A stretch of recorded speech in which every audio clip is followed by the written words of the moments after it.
Good morning on this Sunday as the darker days begin to return to the light after the winter solstice. The fourth candle of Advent represents peace, which speaks to all of us as the anticipated outcome of hope, love, and joy as we reach out to the world community. We are so glad that you've joined us today. I'm Martha Sincula, your service leader. Welcome to the Umpqua Unitarian Universalist congregation. I especially welcome those of you who are watching our channel for the very first time. Thank you for joining us. And as we all know, the church has been closed to protect our congregation from COVID. We all have the need and are anxious to see each other as beloved community again. Last Sunday, December 19th, the UUUC board voted to have the church open for services as of January 16th at 10:30 with Reverend Stephen Landale.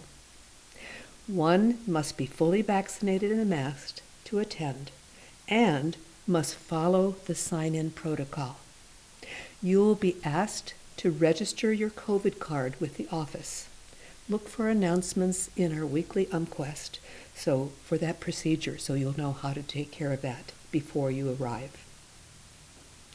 Our presenters today are Laline Fifield, Jackie Pratt, Glennis Peterson, and Michael Wheeler for a revisit of a service that our committee put together and presented last December 2020. And as this is a holiday weekend, there will be no after-service Zoom discussion. We thank Michael Wheeler, Jake Tranter, and Lucy Swangham for all their work on producing the service this week. Each Sunday, we light this chalice, the symbol of our faith, to gather us into community and to warm our hearts with love.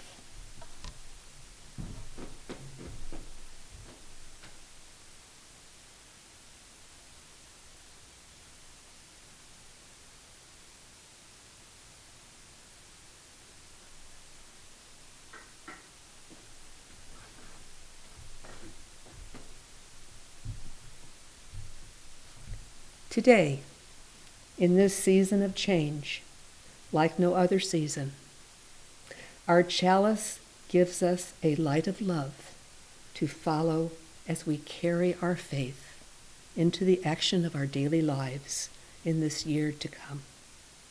Our chalice is our light of love.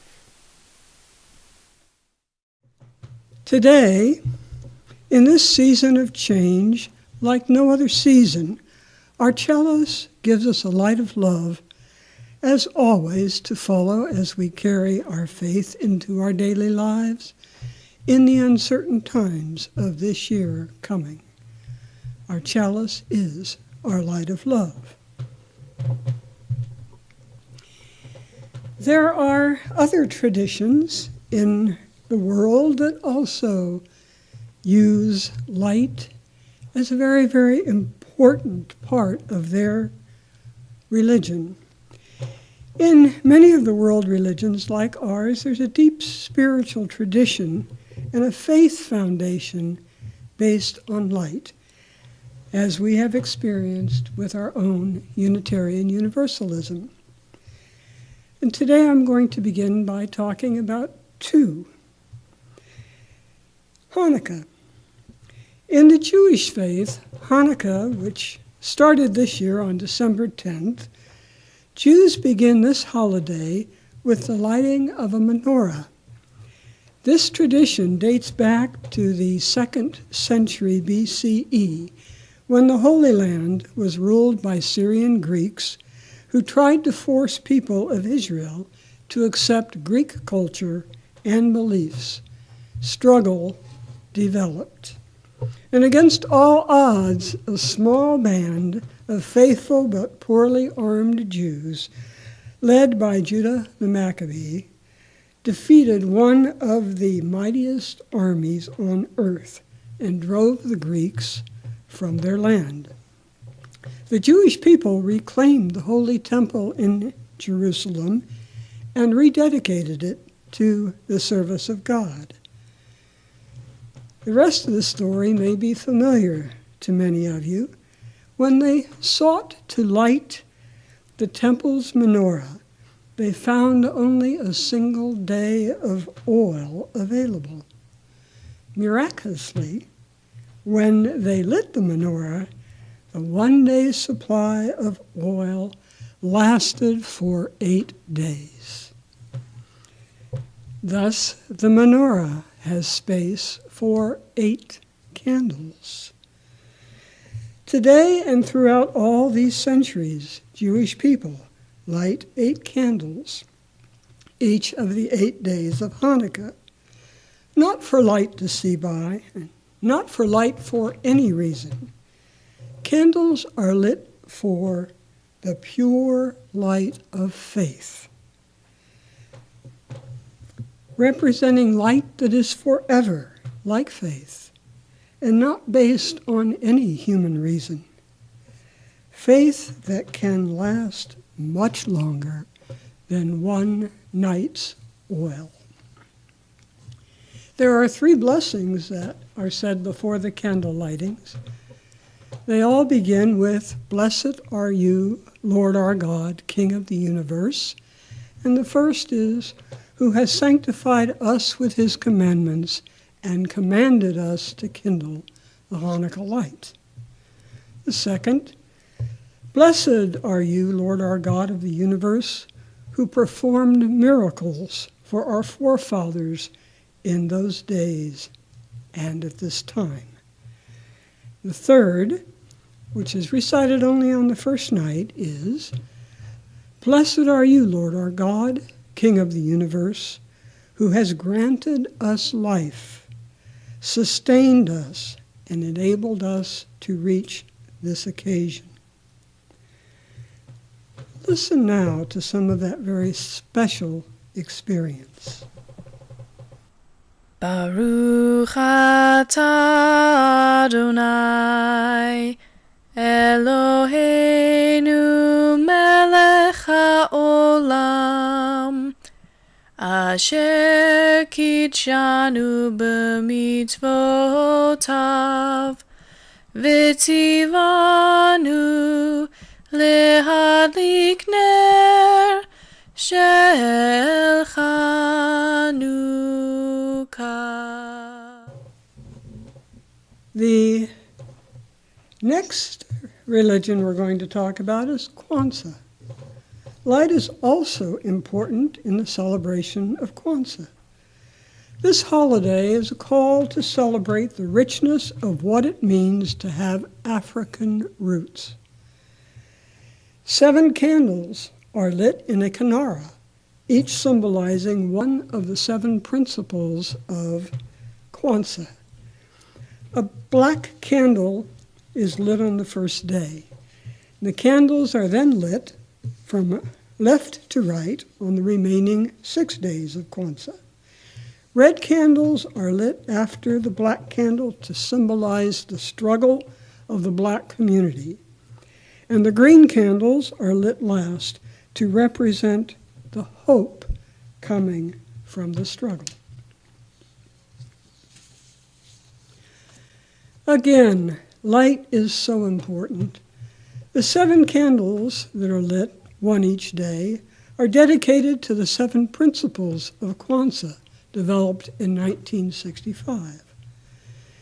First principle on day 1 is to strive for and maintain unity in the family, community, nation, and race. The second principle is self-determination and marks day 2.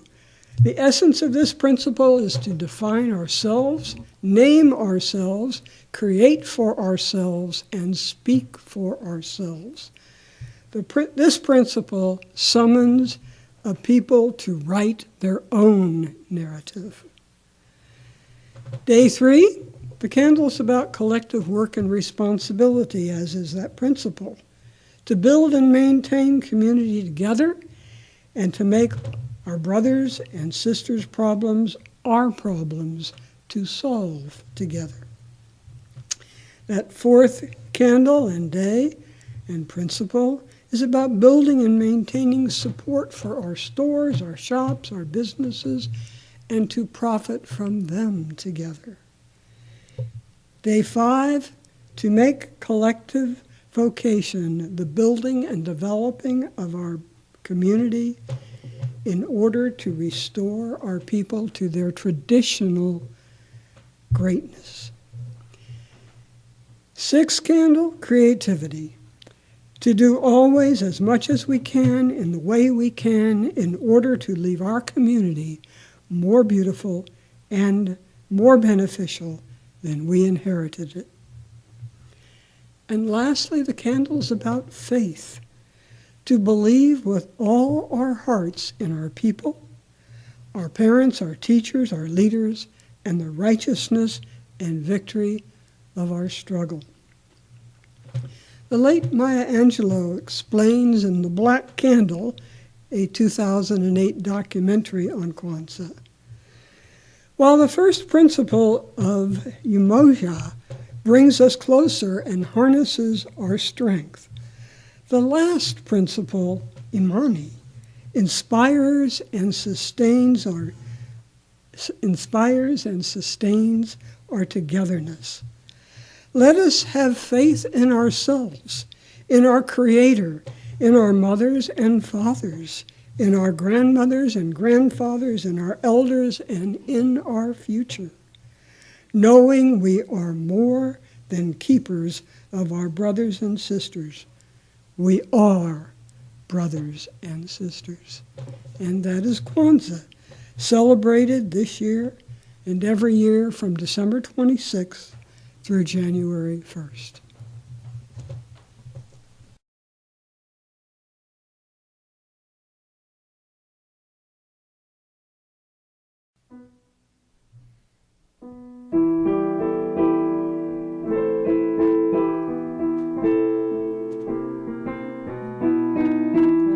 For each child that's born, a morning star rises and sings to the universe who we are. For each child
As the people who celebrate Hanukkah and the candle lighting of Kwanzaa, they are honoring their values and remembering the stories of their faith. We here in the Unitarian Universalist congregation light a chalice each Sunday in faith that the energy of the light in the darkness will challenge us to discover what our beloved community can do to find the way of love, and the respect for all can lead us to insight and action. Many spiritual systems share symbols. The birth of a child is one of them. The presence of a magnificent star is another. And blessings of magi and lowly people and animals are common aspects of holy stories. It is as if a newborn is commonly experienced as an opportunity to take a breath and start again to find love's way. After all, a child is vulnerable and totally dependent on loving care. Essentially, nothing changes.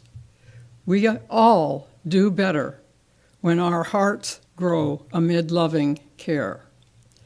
We call that beloved community in Unitarian Universalism.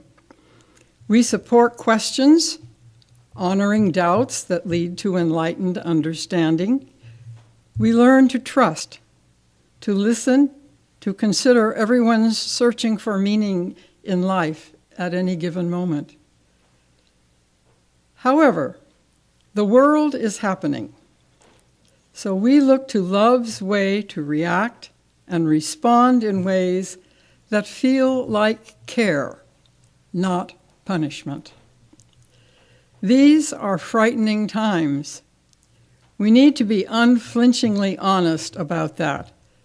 The first step toward lighting the way forward is to respect the independent web of all existence of which we are a part, which is our seventh principle. The energy of people in the streets this summer in support of acknowledging that we have dark spots in our beliefs about how prejudice is a rigid aspect of life in our country. Now that it is talked about openly, we want the courage to see clearly what systemic means and how does that love guide us to respond. The other issues of our day are making a chaos of things.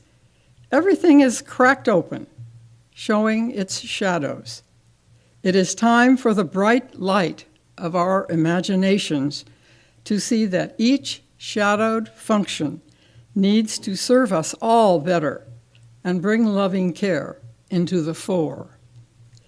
The entire world has been thrust in dramatic change, with lots of emotions trying to find ease. As months go on, we deal with what is all manner of possibilities come to life, maybe light greater than candles. We are seeing that deep change is and always was possible. That is both radicalizing and empowering. A great candle we can all light, if we use our imaginations, is to find the joy in the possible. Yes, that's iffy, but it is there. We may not know where the joy will be when it all evolves, but we can believe it will be there. That's taking a stand for joy. Let's keep that clear. So step one is to identify the now, what it looks like, what it feels like, what it moves like. If it were a dance, how would that go? Yes, that's kind of a dark tone. But step two is to clarify how you imagine it will feel when it evolves into something that allows you to live as you want to live. We don't know how, but we know how it will feel. So it's a process. Now, these are instructions. You put the now over here in this hand. Actually, when I do this, I draw a little picture. And there's a lot of down in the picture. Then you think about how I want to feel. And I imagine it's over here in this hand. And I feel the joy. And I maybe even do the dance. And I will know it happened when I feel that way. And I hold that thought for 90 seconds. Egg timers are helpful. And then I give thanks, and I trust that what is going to happen through my intention of finding joy will be joyous. It feels strange, so you have to give it a month. You have to do it every day for a month. It's kind of like prayer. It's just a suggestion. Things will begin to change. Or maybe we will become aware that they were different than we thought. Or we will become a part of the new. What used to be possible is. So maybe we will begin to see how the other 6 principles of Unitarian Universalism can guide us into a life that means what we want it to mean.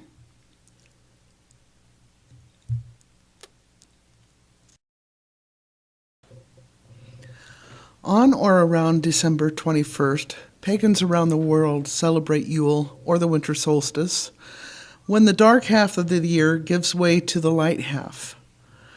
The sun will grow in strength every day from that point until the summer solstice. In general, pagan holidays follow the seasons of the year.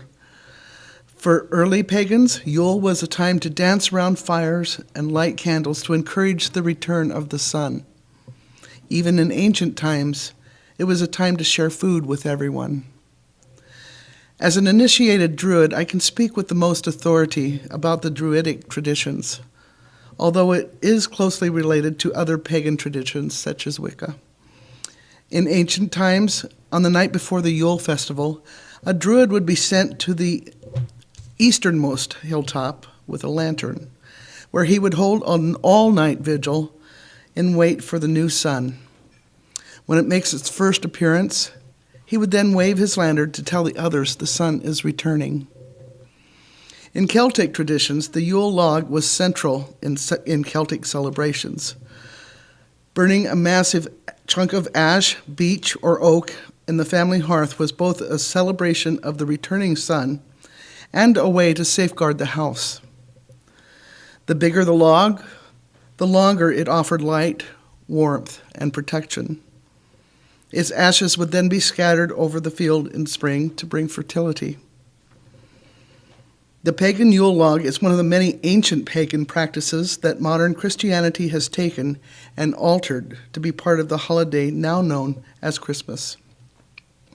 As many of us do now, at Yule time, ancient pagans decorated their homes with trees. To them, the Yule tree represented the tree of life, or the world tree. They decorated it with gifts and natural ornaments, such as fir tree cones, berries, sacred symbols of the gods. Wreaths symbolized the wheel of the year and the ending of a cycle and the beginning of another. Holly represented the male element and was used to decorate doors, windows, and fireplaces. The prickly leaves were thought to ward off evil spirits before they could enter the home. Holly also honored the Holly King. The leaves represented hope, while the berries represented fertility. Similarly, in celebration of the female element, mistletoe was a favored Yule decoration. Druidic priests used it in special ceremonies, especially during Yule time. The leaves represented fertility, and its white berries were the seed of the forest god, or oak king. The mistletoe had to be carefully harvested by the priests with golden scythes, while maidens gathered the branches before they fell to the ground, because they believed that if it touched the ground, its power would seep back into the earth. Druids then divided and used them in doorways as protection and fertility. Kissing under the mistletoe symbolized divine peace and love. Caroling, elves, gingerbread, and wassail all have their roots in pagan traditions. Gingerbread was only possible after the Crusades in the 11th century. It was considered a specialty bread, the baking of which was only allowed on holidays, and so it became a favored treat during Yule time. Wassail is an alcoholic drink made from apples, oranges, cloves, and other spices. Wassail and songs were then offered to neighbors and is associated with many songs that eventually evolved into modern-day Christmas carols. Even Santa Claus has his roots in pagan traditions. To modern Druids, Wiccans, and other pagans, Yule represents hope within darkness. With Yule comes the awaiting, the gestation before the return to light and warmth. Yule rituals are meant to entice the sun to return to the land. We can meditate on the rising sun today with candles and lights, focusing on peace and planetary well-being. So I offer this meditation. We join our hearts and minds together in time of meditation or prayer, spoken, silent, sung, and shared. It is a precious time, and all precious times want preparation. So I invite you to settle yourself in a straight position, both feet grounded on the floor, to take a deep breath and hold it until you notice your need to breathe out and relax. I invite you to close your eyes, for vision is the single most energy-intensive activity of our brains. These next 2 days are the days of the winter solstice, a time when those who are very attentive to the skies more than the sun, or note the sun, that has relentlessly moved southward in the horizon since last June, seems to pause on its journey before beginning to climb northwards to center again.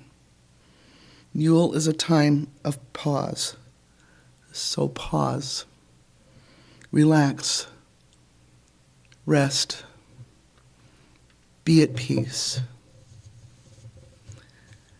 Spirit of winter rest, help us enjoy your peace in this quiet place. Remind us to pause during this season. Grant us awareness. Keep our gratitude fresh each day. May the songs in our heart be blessings and insights to us and to others, and may compassion always shine forth from the depths of our hearts.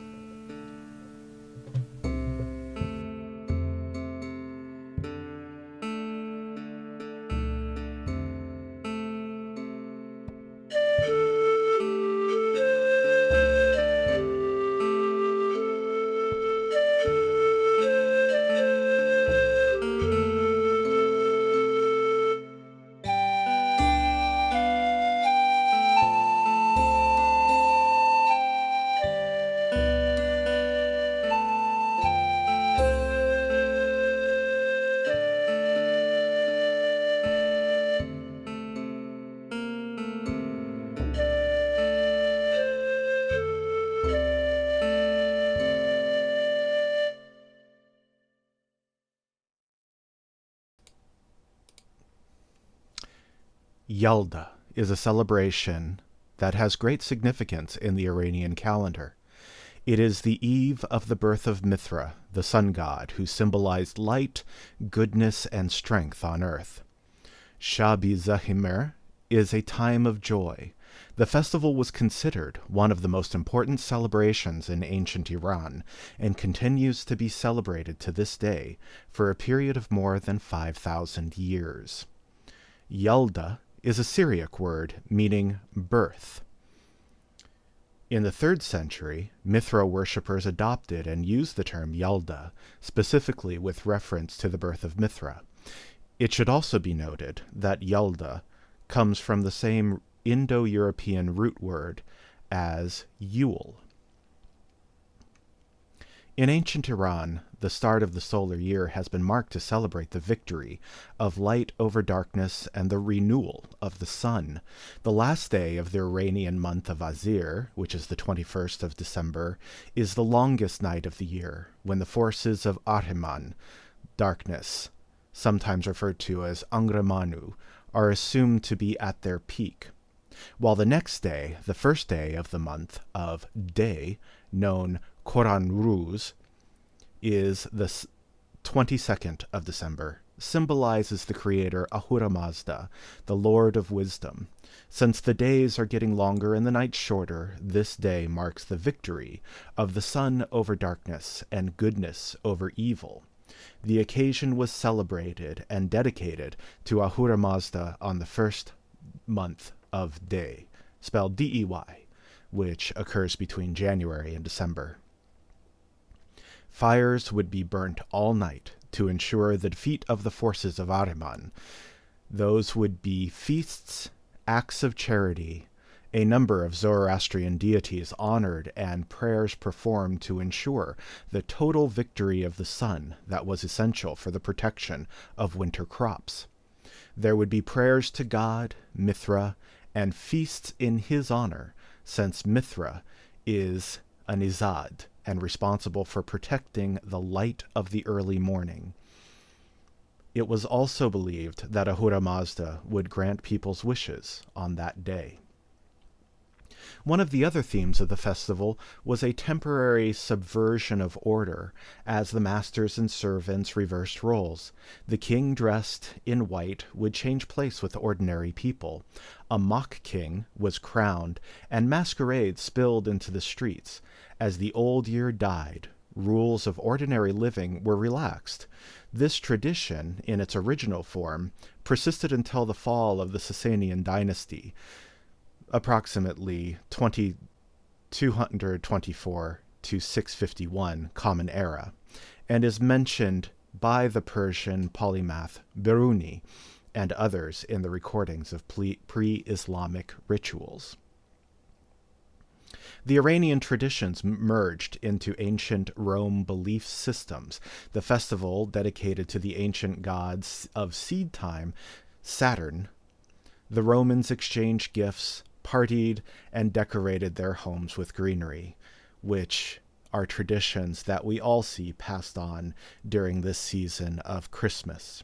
Indeed, Mithra, the sun god, the savior god of the Zoroastrian religion, has many parallels with Jesus, and it is not surprising that the Mithraic cult and houses of worship for Mithra, after the Christianization of Rome, were turned into Christian churches, and many Mithraic followers simply exchanged Mithra for Jesus.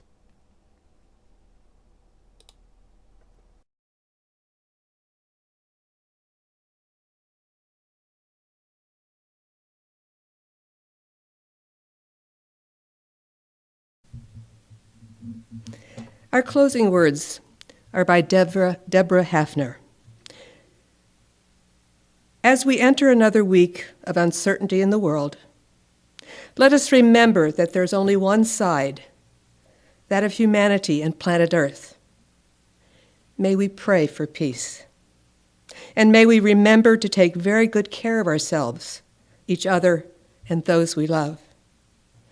And maybe we can consider these words adapted from the Unity Prayer.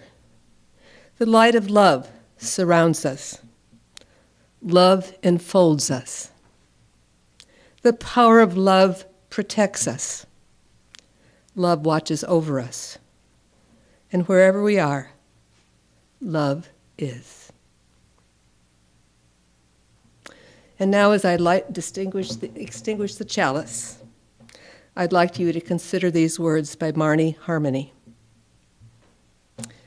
We seek the light that must come in to bathe the darkness. Yes, the light that is within each of us, but please, some more of that great Big Bang light. Enough light to create a new consciousness that has no room for hatred and violence.